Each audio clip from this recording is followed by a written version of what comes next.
there is my part. I saw something like that on the Glacern site, but they don't sell that piece.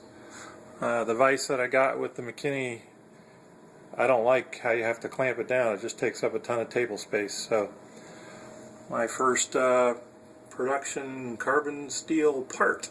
Been doing all aluminum and wood up to now. There's a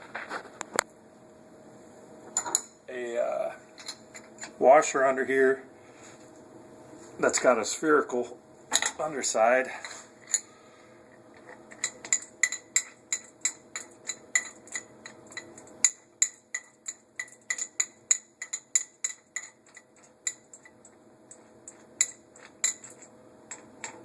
So you can see right here it's spherical shaped, and that'll make sure that it can swivel anywhere it needs to when this dog is at an angle.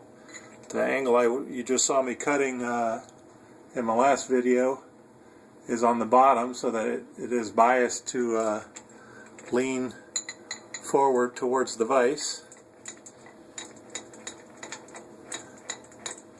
And you get that puppy in there.